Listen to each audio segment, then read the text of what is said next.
तो चलिए शुरू करते हैं। मैं डॉक्टर अदनान, आप लोगों का मेरे यूट्यूब चैनल में बहुत स्वागत है। आज का जो टॉपिक मैंने पिक किया है वो है हेयर फॉलिंग, जो कि आज के समय में बहुत ही कॉमन, बहुत ही आम बात हो गई है। हेयर फॉलिंग क्यों होता है, हेयर फॉलिंग के कॉजिंग फैक्टर क्या क्या है, हेयर फॉलिंग की रीजन, हेयर फॉलिंग का सोल्यूशन, ये सारी बातें मैं आज आप लोगों से डिस्कस करूंगा। हेयर फॉलिंग क्यों होता है, हेयर फॉलिंग सबसे इंपॉर्टेंट रीजन मैं आप लोगों को बताऊंगा कि हेयर फॉलिंग होने के तीन इंपॉर्टेंट रीजन सबसे ज्यादा होते हैं। और हेयर फॉलिंग का सबसे इंपॉर्टेंट रीजन है स्ट्रेस। नंबर एक, टेंशन। आज की जो भागम दौड़ वाली जिंदगी है, जो लाइफ है, उसमें सबसे ज्यादा जो मैटर इफेक्टेड करता है वो स्ट्रेस।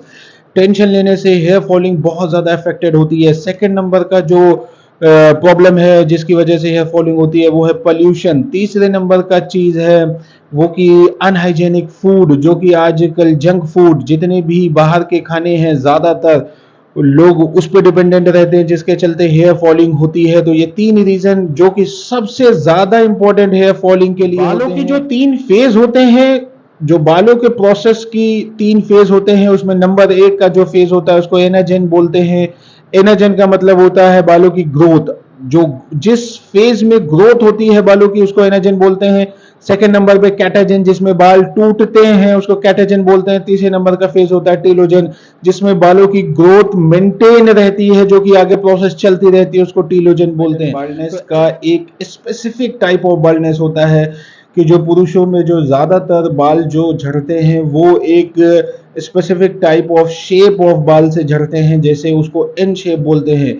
तो बालों में क्या होता है कि देखिए, सबसे इंपॉर्टेंट चीज जो हेयर लाइन होती है, हेयर लाइन का मतलब बालों में ये जो लाइन यहाँ तक गई है ऊपर, जहां तक बाल इससे अटैच्ड होते हैं फोरहेड से, जहां पे जिस पॉइंट पे फोरहेड से अटैच्ड होते हैं उसी को हेयर लाइन बोलते हैं। तो हेयर लाइन ज्यादातर बालों में क्या होता है, ये पीछे खिसक जाती है, ये पोर्शन आपका पीछे चला जाता है, और बाल आपके पुरुषों में, मेल में ये साइड से ज्यादा जाते हैं, तो इसको ये एन शेप बनाते हैं, इसीलिए एन शेप बाल्डनेस भी बोलते हैं। तो इसके दो बेसिकली रीजन होते हैं। नंबर एक जेनेटिक रीजन होता है, और नंबर दो DHT, डी हाइड्रोक्सी टेस्टोस्टेरोन, जिस मेल में ज्यादा होता है तो उससे ये प्रॉब्लम होती है जेनेटिक में, कि अगर आपको पेरेंट्स को हुआ है और आप की फैमिली में किसी को हो रहा है तो इसका मतलब वो प्रोसेस आपका जेनेटिक प्रोसेस होता है। और अगर आपको सर में कुछ फंगल इन्फेक्शन होता है, या सर में आपके स्कैल्प में अगर कोई फंगस डिजीज होती है, जो मैं कुछ आपको एग्जांपल बताऊंगा, तो इसकी वजह से भी हेयर फॉलिंग होना बहुत ही आम बात है। उस बीमारी का नाम है नंबर एक टीनिया कैपेटाइटिस। टीनिया कैपेटाइटिस, इसकी वजह से भी हेयर फॉलिंग होती है। सेकंड नंबर पे लाइकेन प्लैनस, तीसरे नंबर पे है डैंड्रफ, चौथे नंबर पे है एक्जिमा। अगर इसमें से आपको कोई भी एक प्रॉब्लम हो रही है तो ये भी एक हेयर फॉलिंग का बहुत ही इंपॉर्टेंट रीजन बन सकता है। अगर आप लोगों को मेल पैटर्न बाल्डनेस हो रहा है तो उसमें सबसे इंपॉर्टेंट चीज है आपको बायोटिन कंपोनेंट डिफिशियंसी जो होती है। बायोटिन के प्रोडक्ट्स लेना चाहिए जिसमें बायोटिन बहुत ज्यादा होता है, और बायोटिन ज्यादा होता है आपके मीट में, आपके एग में, आपके नट्स में, इसमें बायोटिन बहुत ज्यादा होता है, तो बायोटिन कंपोनेंट आप लोगों को लेना पड़ेगा। सेकंड नंबर पे फोलेट कंपोनेंट आप लोगों को लेना पड़ेगा, जिसमें फोलेट की मात्रा बहुत ज्यादा होती है, और फोलेट कंपोनेंट आप लोगों को मिलेगा हरी पत्तियों में। हरी पत्ती की जो सब्जी होती है, जो वेजिटेबल आपकी ग्रीन वेजिटेबल होती है, वो आपको लेना पड़ेगा। तीसरे नंबर का है विटामिन B12। विटामिन B12 की डिफिशियंसी जो होती है वो डेयरी प्रोडक्ट्स में होती है, तो डेयरी प्रोडक्ट्स में विटामिन B12 बहुत ज्यादा होता है। ये कहना है कि जो क्रॉनिक फॉर्म के पेशेंट हैं, जिनको बहुत सालों से प्रॉब्लम है, कृपया करके वो लोग किसी अच्छे डॉक्टर से पहले सलाह ले लें, फिर मेरी दवाई को यूज करें।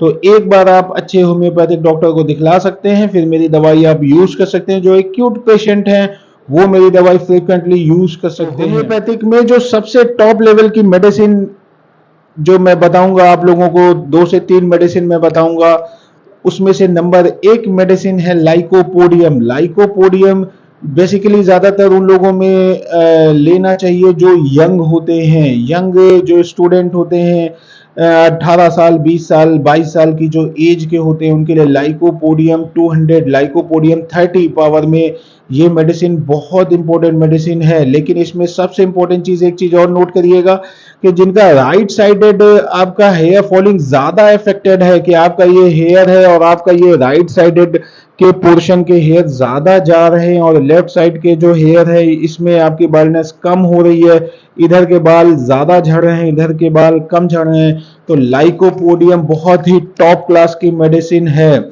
सेकंड नंबर की मेडिसिन मैं बताने जा रहा हूं, उसका नाम है बराइटा कार्ब। बराइटा कार्ब उन लोगों को लेनी चाहिए जिनका हेयर लाइन रेसेडिंग हो जाता है, पीछे हो जाता है। ये हेयर लाइन जिनका ये ज्यादातर ये एकदम पीछे खिसक गया, यहाँ पे आ गया, यहाँ से बाल आपके स्टार्ट हो रहे हैं, तो उनके लिए बराइटा कार्ब 200 या बराइटा कार्ब 30 ये बहुत इंपॉर्टेंट मेडिसिन है। तीसरे नंबर की मेडिसिन है फॉस्फोरस।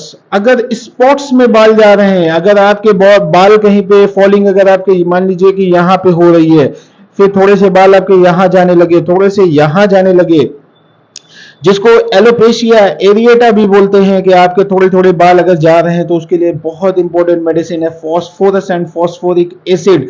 तो अगर आपके बियर्ड में भी अगर आपके बाल जा रहे हैं, बाल कमी हो रही है, तो उसके लिए भी फॉस्फोरस एंड फॉस्फोरिक एसिड ये बहुत इंपॉर्टेंट मेडिसिन है। और इसको दिन में 3 बार लेना है, सुबह दोपहर शाम। 1 महीने 2 महीने तक आप ले सकते हैं, उसके बाद आप देखिए कितना अच्छा और टॉप लेवल का इंप्रूवमेंट आप लोगों को मिलेगा। ये आप लोगों को बहुत टॉप लेवल की होम्योपैथिक मेडिसिन मैंने बताई है, और आप लोगों से रिक्वेस्ट है कि आप लोग चैनल को सब्सक्राइब करें और चैनल के कंटेंट को देखिए। और अभी मेरा चैनल नया है, तो आप लोगों से बहुत रिक्वेस्ट है कि आप लोग चैनल को ज्यादा से ज्यादा सब्सक्राइब करिए और शेयर करिए, लोगों तक बताइए, पहुंचाइए। Thank you so much.